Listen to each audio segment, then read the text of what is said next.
Partout dans le monde, les fans de moto reconnaissent le son typique d'un moteur Ducati. C'est le son de l'Italie et des vainqueurs de course.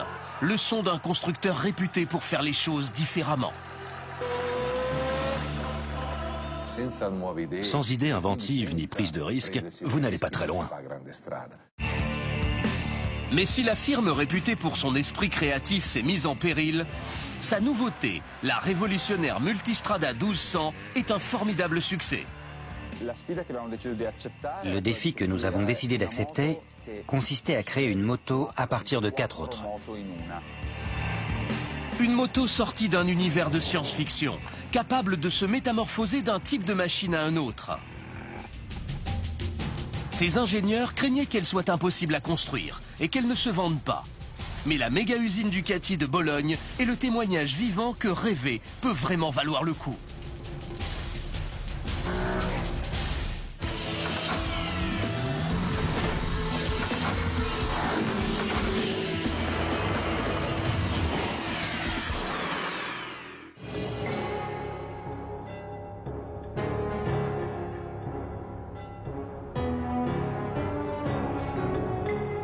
Bologne en Italie, dans la vallée du Pô.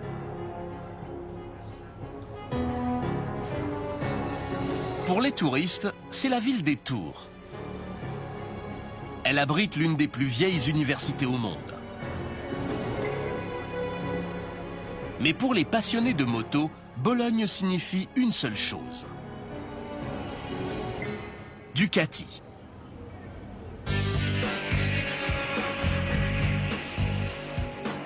Pour tous les fidèles de l'enseigne, c'est la Mecque de la moto.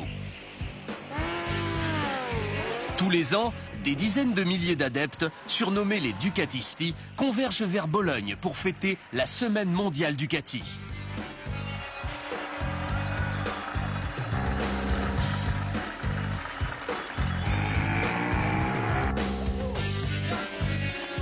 S'ils sont aujourd'hui plus enthousiastes que jamais, c'est parce que la firme exhibe son vainqueur du Grand Prix.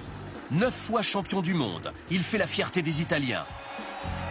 Valentino Rossi. Salut à tous!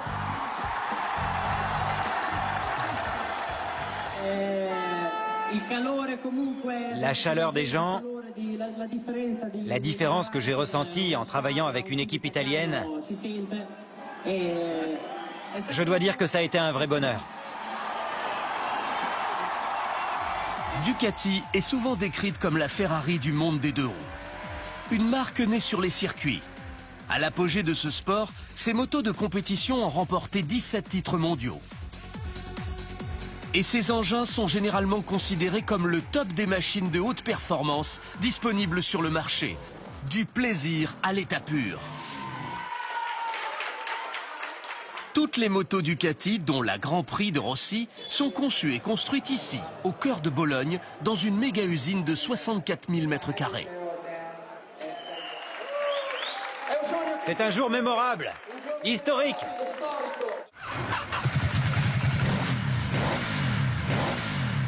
Ici, le PDG, c'est Gabriele Del Torchio. Nous ne construisons pas seulement des véhicules, mais des rêves. Nous fabriquons des motos qui exaucent les rêves de nos clients afin qu'ils éprouvent un immense plaisir à piloter une Ducati.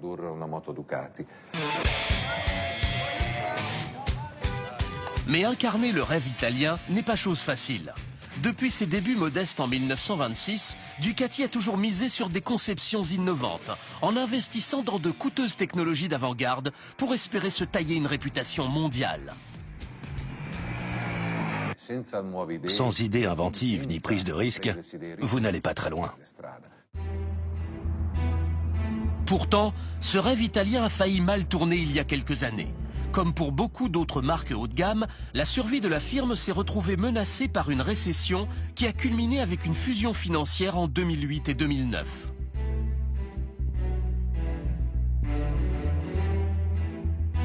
Ducati a dû faire face au risque d'une baisse radicale de la demande en machines très pointues.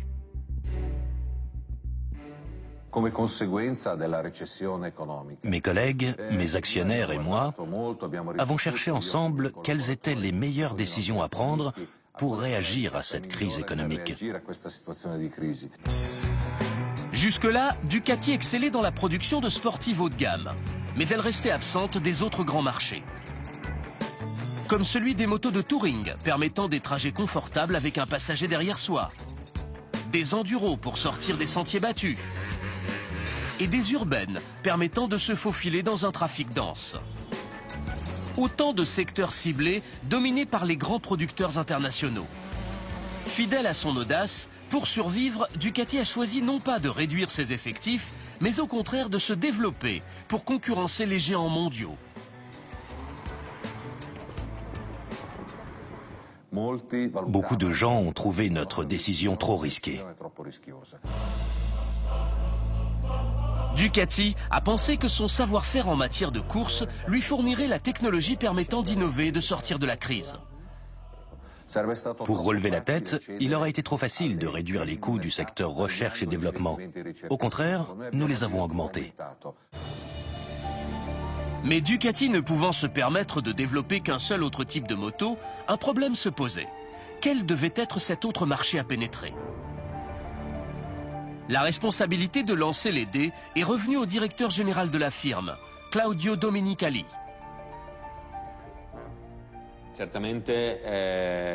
Nous avons énormément investi ces derniers temps, notamment en matière de recherche et de développement.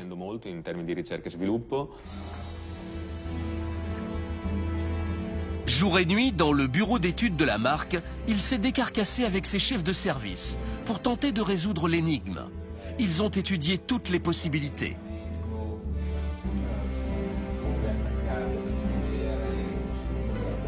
Ensemble, ils sont parvenus à une solution tout à fait inattendue.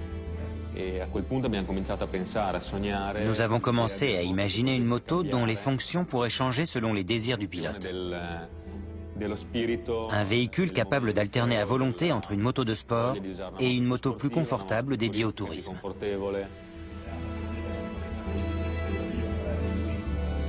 Fidèle à sa tradition d'originalité, l'équipe a opté pour une approche complètement différente, en proposant l'impossible.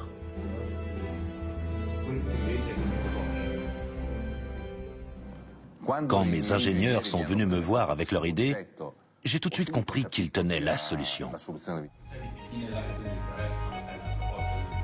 Plutôt qu'investir un seul des nouveaux marchés, la décision est prise de se lancer sur les 4, avec une moto unique.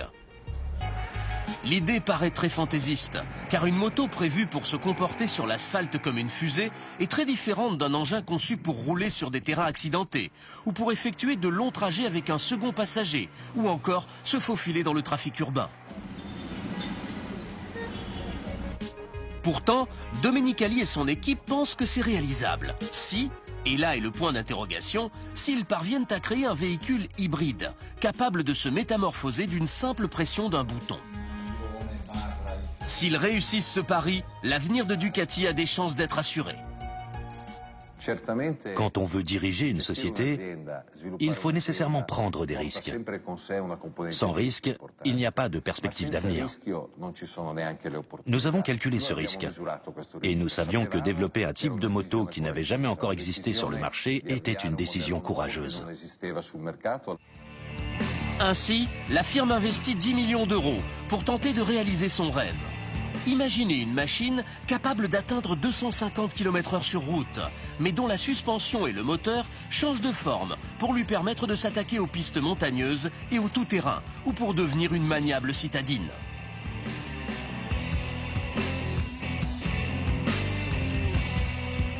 On l'appellera la Multistrada 1200. Il reste juste à la construire. Il est 7h30. Les portes s'ouvrent à l'usine Ducati dans le quartier de Borgo Panigale à Bologne. Les hommes et les femmes qui travaillent ici vont bientôt prendre leur poste. Dans l'usine, les machines s'éveillent. Au réfectoire, la main-d'œuvre en fait autant. Les ouvriers dont les postes de travail sont proches s'y rendent directement à pied. Mais l'usine est immense. Les personnes plus éloignées se déplacent en vélo Ducati sur des pistes cyclables.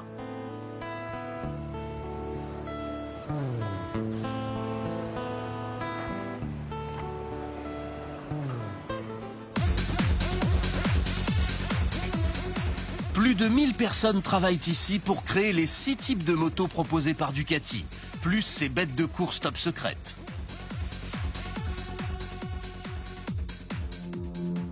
Tout est réparti sur 2 vastes niveaux. Les concepteurs et les ingénieurs occupent l'étage supérieur, tandis que le profond rez-de-chaussée forme l'usine à proprement parler. Derrière des portes closes se cache l'impénétrable département des courses. À côté, la chaîne de montage des moteurs, la chaîne principale de montage des véhicules, la zone de test et de finition des véhicules et le magasin des pièces détachées. Toutes les pièces de toutes les Ducati du monde transitent par ici, prêtes à être emmenées par les ouvriers vers leur secteur de fabrication. Des ouvriers comme Patricia, qui manie des chariots géants pour la chaîne de montage des moteurs. Il faut toutes ces pièces pour faire un moteur. Le moteur est le cœur de toutes les Ducati. Une vraie petite usine mécanique qui, au lieu d'artères, valvules, muscles et veines, se compose de cylindres, pistons, soupapes, engrenages, embrayages et vitesses.